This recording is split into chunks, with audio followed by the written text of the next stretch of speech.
하영조 목사님 3주기를 보내면서 우리 목사님께서 강조하셨던 교회에 대한 꿈을 우리 모두의 마음속에 함께 이어갈 수 있게 되기를 축원합니다. 하영조 목사님의 교회는 단순하지만 분명하고 정확했습니다. 모든 교회는 사도행전적 교회여야 한다. 그리고 사도행전적 교회는 하나님 나라를 드러내고 증거하고 이루어가는 교회라는 것입니다. 사도행전은 하나님 나라로 시작해서 하나님 나라로 끝납니다. 사도행전 1장 3절에 보면 이런 말씀이 기록되어 있습니다. 예수님께서 고난당하신 후에 자신이 살아계심을 여러 가지 확실한 증거로 사도들에게 직접 보여주셨고 40일 동안 그들에게 나타나 하나님 나라에 대한 일을 말씀하셨습니다. 사도행전 제일 마지막 구절을 보십시오. 사도행전 28장 31절의 말씀입니다. 우리 같이 한번 읽어볼까요? 시작. 어떠한 방해도 받지 않고 담대하게 하나님 나라를 선포하고 주 예수 그리스도에 관한 것을 가르쳤습니다. 사도행전 1장은 예수님께서 부활하신 이후에 40일 동안 행하신 일이 바로 하나님 나라에 대한 일을 말씀하셨다는 내용이에요. 사도행전의 제일 마지막 28장 마지막 구절은 그 사명을 받은 사도 바울이 담대하게 하나님 나라를 증거했다는 내용입니다. 그러므로 사도행전의 역사는 하나님 나라의 증거자가 되는 역사예요. 하나님 나라를 이루어가는 역사예요. 하나님 나라의 도구가 되는 역사인 것입니다. 그런데 사도행전에 나타난 이 교회가 어떻게 이 하나님 나라를 증거하는, 담대하게 선포하는 교회가 되었을까? 그래서 하나님 나라의 본질에 합당한 교회였기 때문입니다. 교회가 교회다워진다는 것은 하나님 나라에 합당한 공동체가 되는 것입니다. 때로 교회의 모습을 볼 때 하나님 나라의 모습이 아닐 때가 있습니다. 역사상 수많은 교회 역사의 모습 속에서 하나님의 다스리시는 하나님의 통치를 드러내고 하나님의 말씀에 하나님의 성령의 인도하심을 받는 그러한 교회의 모습이 아닐 때가 많이 있습니다. 그럴 때 교회는 능력을 잃어버립니다. 교회의 능력은 교회 자체의 능력이 아니라 하나님 나라의 대리자로 하나님 나라에 충실할 때, 하나님 나라의 본질에 합당할 때 교회는 능력이 있는 것이죠. 그러므로 교회의 제일 대인 사명은 무엇인가를 증거하겠다는 것 이전에 하나님 나라의 본질에 합당한 교회가 되어야 하는 것입니다.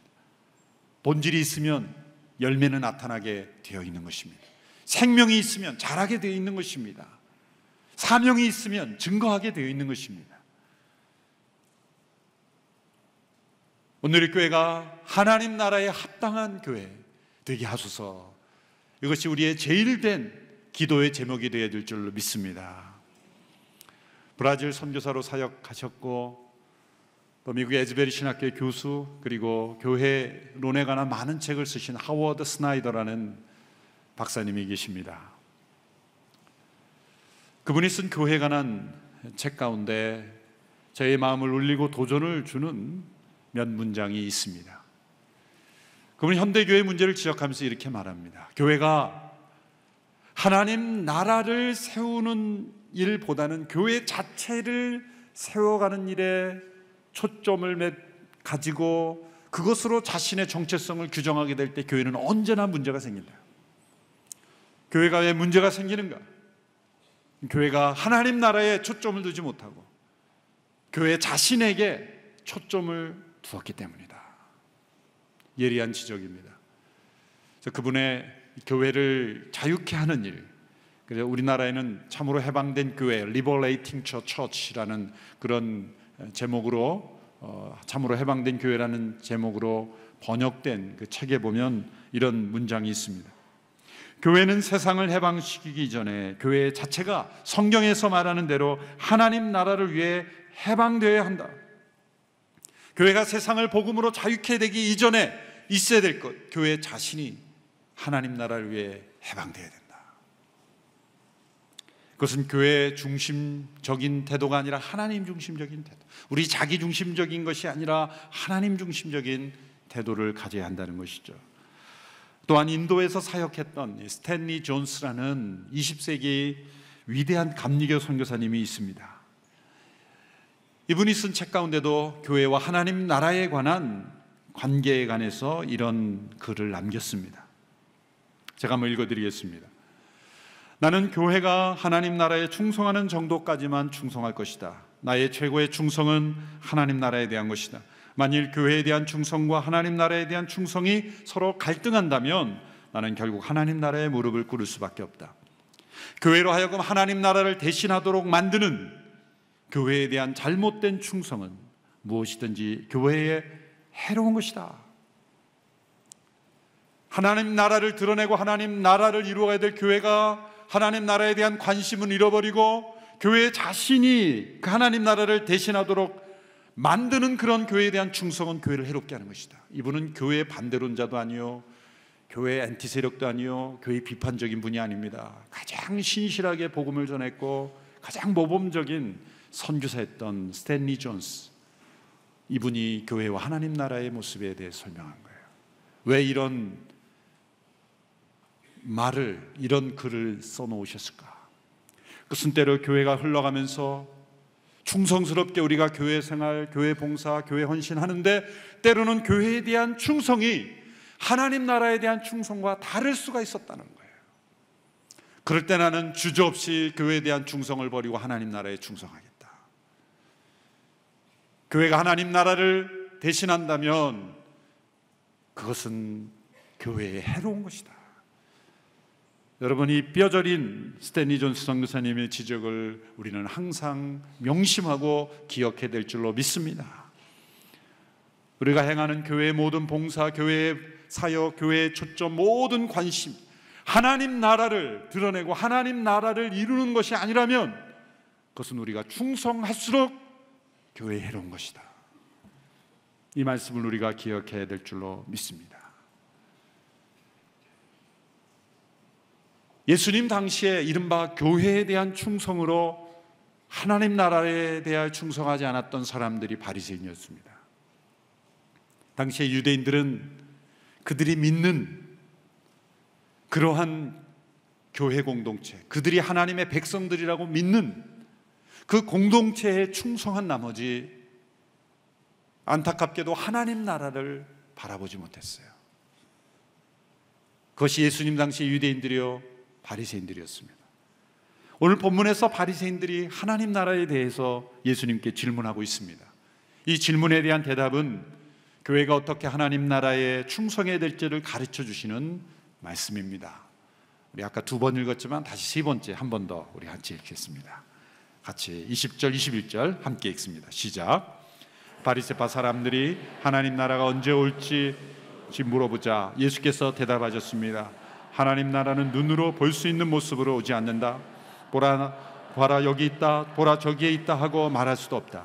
하나님 나라는 너희 안에 있기 때문이다. 하나님 나라가 언제 올지는 당시 유대인들의 초미의 관심사였습니다. 왜냐하면 구약 성경을 읽어보기만 해도 장차 올 하나님에 대해서 예언하고 있기 때문인 것을 알 수 있기 때문입니다. 장차 올 메시아를 통해 이룰 하나님의 나라에 대한 열망이 예수님 당시 유대인들의 마음속에 가득 차 있었습니다. 그것은 지식층에 있는 사람들, 바리새인들만의 문제가 아니요 저 갈릴리의 어부들의 마음속에도 하나님 나라에 대한 열망이 가득 차 있었습니다.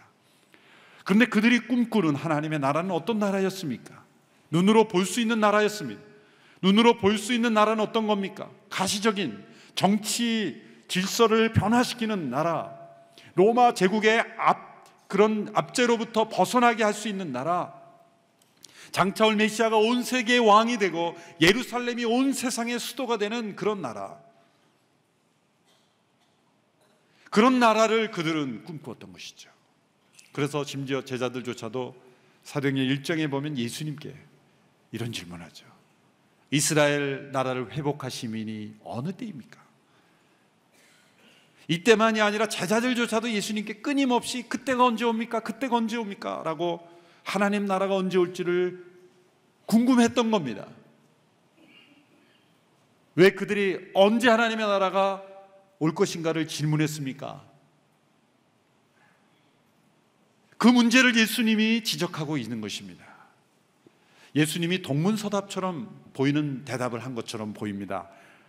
이 바리새인들은 언제 하나님 나라가 올 것입니까? 질문했는데 예수님이 이렇게 대답했죠. 하나님의 나라는 눈으로 볼 수 있는 것으로 오는 것이 아니라 여기 있다 저기 있다 하나 하나님 나라는 너희 안에 있느니라.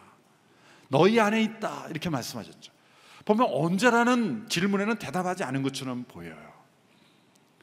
그런데 예수님의 대답은 언제나 그들이 질문한 것 이상의 답변, 정확하게 대답하실 뿐만 아니라 그들이 알지 못하고 질문한 것에 대해서도 대답해 주시는 예수님이시죠. 이 질문은, 그리고 이 대답은 예수님이 동문서답이 아닙니다. 가장 정확하게 대답해 주신 거예요. 자, 왜 이 바리새인들이 언제 하나님의 나라가 오겠습니까? 라고 질문했을까요? 그들은 하나님의 나라를 지금 보지 못하고 있는 거예요. 예수 그리스도를 통해 이미 하나님의 나라를 보지 못하고 있는 겁니다. 여러분, 우리가 누군가를 만날 때 만나지 못하는 이유가 세 가지 있을 수 있죠. 첫 번째는 잘못된 시간에 나갔을 때 못 만납니다. 내일 만나기로 했는데 오늘 나갔다, 그럼 못 만나죠. 두 번째는 시간은 맞는데 장소를 다른 곳에 갈 때 만날 수가 없죠. 분명 11시에 만나기로 했는데 다른 장소에 가 있어요. 만날 수 없어요. 그런데 정확한 시간 장소에 나갔어도 못 만나는 경우가 있어요. 다른 기대를 가지고 나간 거예요. 잘못된 기대를 가지고. 내가 만나기로 한 사람은 이런 사람인 줄 알았어요. 그런 사람만 그리고 있으면 같은 장소에 있어도 만날 수가 없는 거죠. 바로 바리새인들의 모습이 그랬습니다. 그들은 눈으로 볼 수 있는 하나님의 나라를 그리고 있었어요. 그래서 예수님을 통해 오신 하나님의 나라를 볼 수 없었던 거예요. 눈으로 볼 수 있는 모습으로 오는 것이 아니다라는 것은 무엇을 의미합니까? 그리고 너희 안에 있다라고 하는 것은 무슨 말씀입니까? 이 질문에 대답한 첫 번째 의미가 있는 것입니다. 그들은 언제 하나님의 나라가 임하느냐고 질문했죠. 예수님이 이렇게 대답하신 겁니다. 하나님의 나라는 이미 너희 안에 임했다. 하나님의 나라는 이미 와 있다라는 거죠. 언제 왔습니까? 예수 그리스도가 이 세상에 오심으로. 예수님이 이 세상에 오신 사건은 하나님의 나라가 오신 사건이에요. 예수님이 공생을 시작하시면서 제일 먼저 하신 말씀이 뭡니까? 때가 찼고 하나님의 나라가 가까이 왔으니 회개하고 복음을 믿으라. 하나님 나라가 가까이 왔다는 것은 너희 앞에 놓여 있다. 그리고 하나님 나라가 역사 속에 뚫고 들어왔다. 이 세상 속에 하나님을 거부한 이 세상 사람들, 이 세력 속에 하나님의 나라가 뚫고 들어왔다는 거예요. C.S. 루이스라는 분은 순전한 기독교라는 책의 두 번째 챕터에 보면 하나님의 침공이라는 그런 제목의 글이 있습니다. 예수 그리스도 이렇게 묘사합니다. 반란 지역을 다시 점령하기 위해서 침공해 온 사령관이다. 예수님을 그렇게 묘사합니다. 이 세상은 하나님의 반란 지역입니다. 에덴 동산 밖으로 쫓겨난 모든 인간들은 다 하나님께 대하여 반감을 가지고 하나님을 알기 원치 않는 마음으로 하나님께 불순종하는 아들로 태어나는 거예요. 다 반란 지역, 하나님 나라의 반란 지역에 우리 모두는 살고 있었던 것입니다. 예수 그리스도께서 세상에 오셨어요. 하나님을 인정하지 않는 이 세상에 오심으로 하나님의 나라가 시작이 된 겁니다. 하나님을 거부해도 모든 세상 사람도 하나님의 주권 아래 있어요. 그러나 하나님 나라라고는 말하지 않죠. 지옥도 하나님의 권세 가운데 있습니다. 그러나 하나님의 나라라고 말하지 않습니다. 왜? 하나님을 거부한 사람들이기 때문에. 하나님의 나라가 왔습니다. 그런데 사람들은 보지 못했을까요? 하나님 나라에 대한 잘못된 기대를 가지고 있었기 때문에. 하나님의 나라는 조용히 세상에 왔습니다. 마치 씨앗이 땅에 뿌려지듯이 씨앗이 땅에 뿌려질 때 당장 아무런 일이 일어나지 않습니다. 누룩이 밀가루 반죽 속에 들어갈 때 당장 밀가루는 변화가 일어나지 않습니다. 그러나 서서히 씨앗이 땅에 심겨져 자라나듯이 누룩이 밀가루에 합쳐져서 점점 부풀어 오르듯이 하나님의 나라는 조용히 시작했지만 점점 그 영향력이 자라나게 되는 것입니다.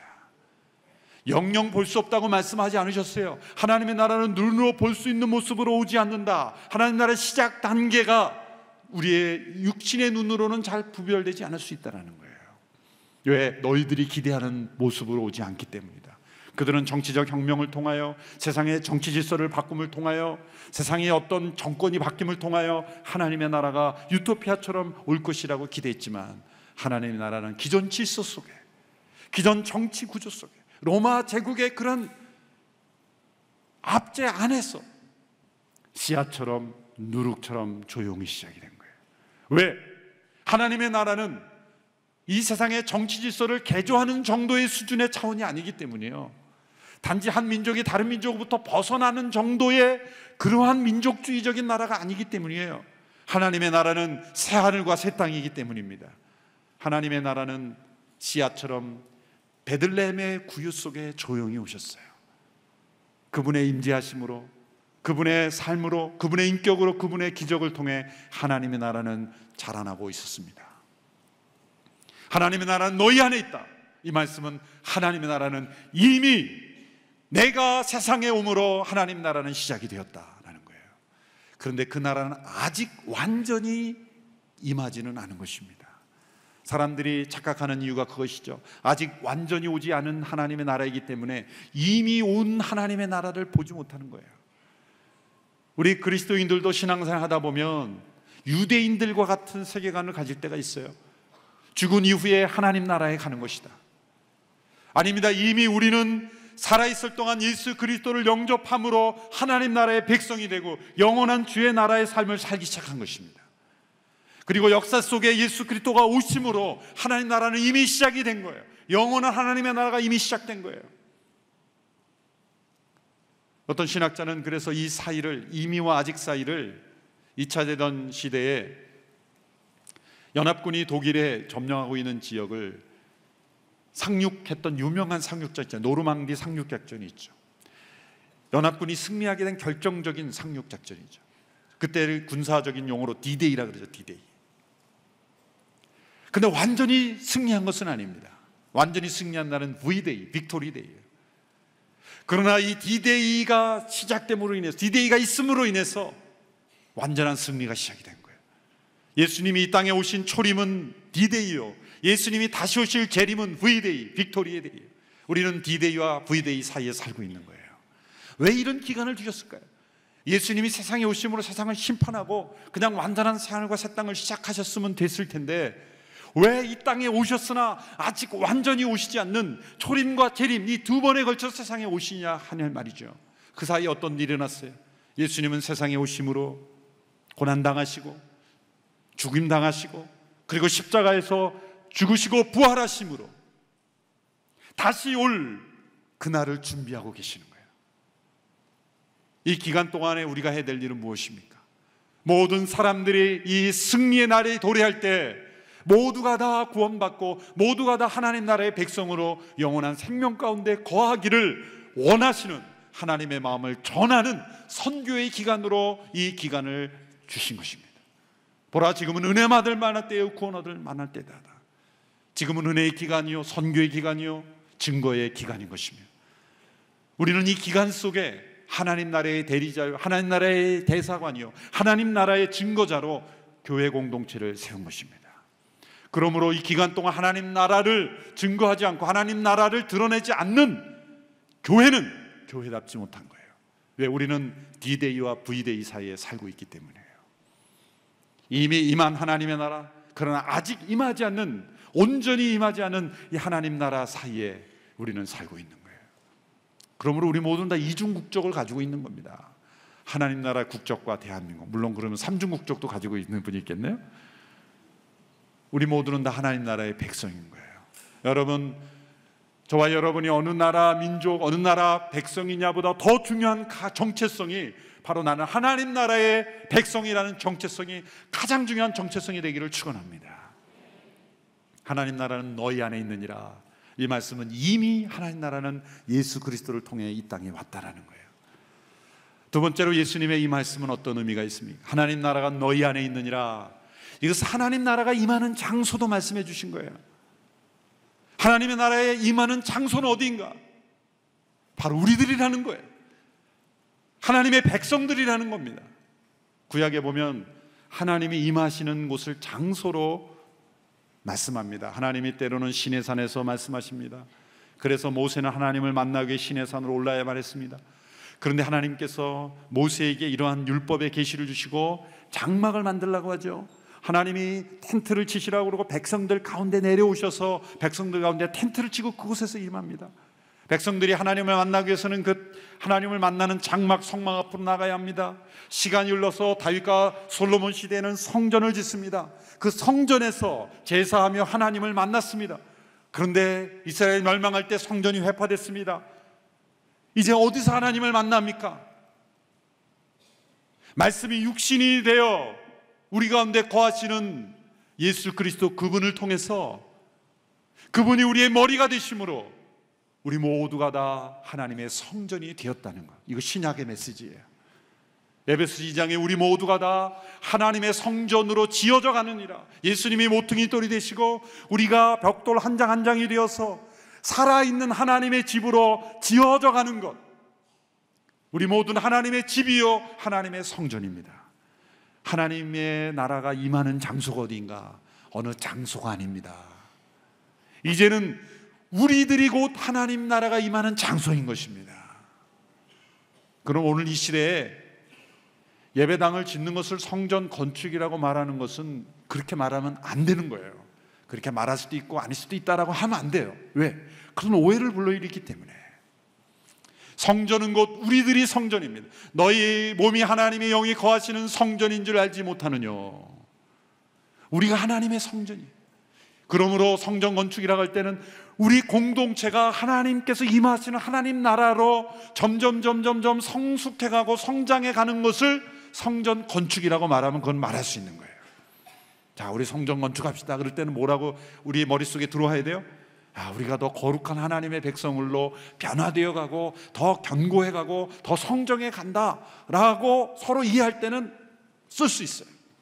그런 어떤 보이는 건물을 생각한다면 그건 잘못된 생각을 하고 있는 거예요. 이제는 온누리 교회에는 완전히 그런 단어가 사라질 수 있게 되기를 축원합니다. 성전이 뭡니까? 내가 성전입니다. 우리가 성전입니다. 하나님의 나라는 너희 안에 있느니라. 그러므로 우리가 곧 하나님의 성전이요 하나님 나라가 임하시는 곳이에요. 우리 공동체, 우리 예배가, 우리의 성도들의 삶이 하나님의 나라가 임하는 장소이기도 한 것입니다. 하나님은 우리 모두를 하나님이 거하시는 처소로 선택하신 거예요. 세 번째, 하나님 나라가 너희 안에 있다는 말은 무슨 의미가 있을까요? 이것은 하나님 나라가 임하는 방법까지도 설명해 주신 거예요. 영어로 보면 하나님 나라 너희 안에 있느니라 라고 영어 전치사는 within you 이렇게 돼 있어요. 그런데 이 원래 헬라어에 이 하나님 나라가 너희 안에라고 하는 단어가 엔토스 휘먼, 엔토스라는 단어가 그냥 엔 그러면은 그냥 안에 그런 의미로 했을 때 엔토스라는 단어를 두 개로 해석할 수 있는 게 논란을 가져왔어요. 첫 번째는 within, 너희 안에라고 해석하고, 또 하나는 너희 가운데, 영어 전체라는 among you, in the midst of you, 너희 가운데 있다라고도 해석이 가능한 거예요. 아주 학자들이 팽팽합니다. 어떤 거를 선택할지 고민할 필요가 없어요. 이런 경우는 양쪽 다 받아들이면 됩니다.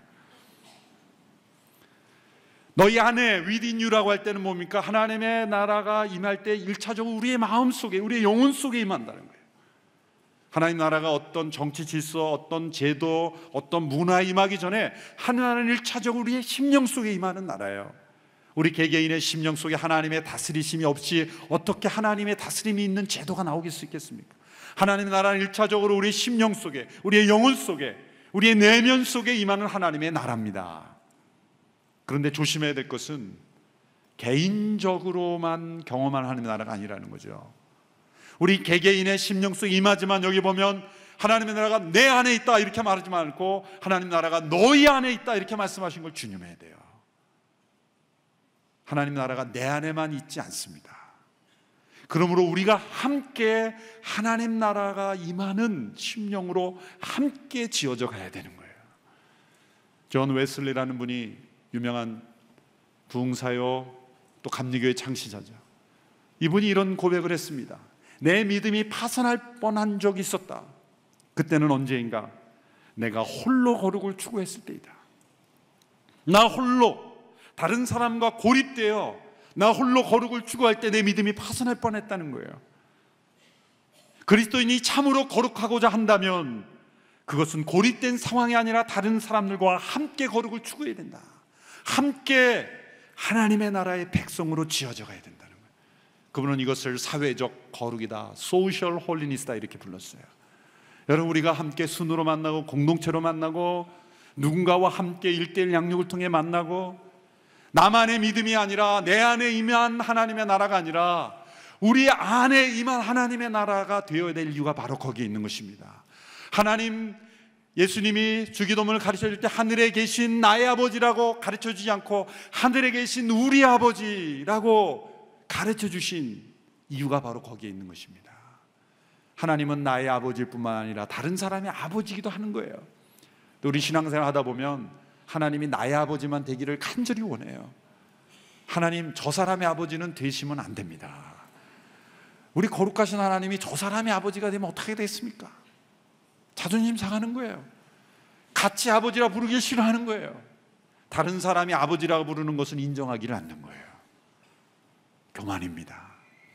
내 안에 임한 하나님의 나라만 하나님의 나라고 저 사람 안에 있는 하나님의 나라 하나님의 나라가 아니라는 생각을 버려야 되는 거예요. 우리가 함께 우리 안에 있는 하나님의 나라를 추구하는 오늘의 교회가 되기를 축원합니다.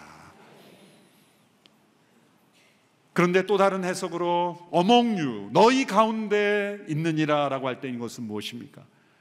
그것은 우리의 심령만에만 머무는 하나님의 나라가 아니라는 거죠. 우리의 삶의 모든 영역 속에, 우리의 영혼 속에만, 우리의 마음 속에만 임한 하나님의 나라가 아니라 이 세상의 모든 영역 속에 하나님의 나라가 드러나야 된다는 말씀입니다. 교회 안에만 예배, 사역, 봉사, 교회 안에 있는 조직으로서만 하나님 나라가 되어서는 안 된다. 그런 개토주의가 되어서는 안 된다. 하나님의 나라는 세상의 정치, 경제, 사회, 질서, 예술, 교육, 모든 문화에 있어서 하나님의 나라가 나타나야 된다. 너희 가운데 있느니라. 하나님의 나라를 증거하는 우리 모든 성도들의 삶이 되어야 된다라고 말씀하신 것입니다. 이제 이 세상에 하나님의 나라가 예수 그리스도로 임했습니다. 예수 그리스도를 머리로 한 공동체가 이루어졌습니다. 하나님의 나라의 임재를 경험하는 예배 공동체가 있습니다. 하나님 나라를 증거하는 선교 공동체가 있습니다. 그러나 우리가 명심해야 될 것은 하나님 나라의 가장 큰 적이 바로 종교화된 교회가 될 수 있다는 것. 우리의 교회 모임 자체가 때로는 하나님 나라의 도구가 되어야 되는데 하나님 나라를 가로막는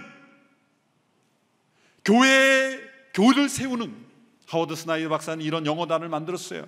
오늘날 교회가 크리스티애니티를 증거하는 것이 아니라 처치애니티를, 교회교를 만들고 있지 않는가, 그런 지적을 한 거예요. 무슨 말씀이죠? 교회를 넘어선 하나님의 나라 중심의 교회가 되기를 축원합니다. 오늘의 교회의 가장 중요한 목적은 하나님 나라예요. 하나님 나라를 증거, 내 안에 임한 하나님 나라, 우리 안에 임한 하나님 나라, 세상 속에 임한 하나님의 나라, 하나님 나라가 너희 안에 있느니라, 그리고 하나님 나라가 너희 가운데 있느니라, 이 말씀을 새기며 날마다 하나님 나라의 백성으로 우리가 쓰임받고 하나님 나라를 위해 존재하고 하나님 나라를 증거하는 우리 모든 성도들이 되기를 주님의 이름으로 축원합니다.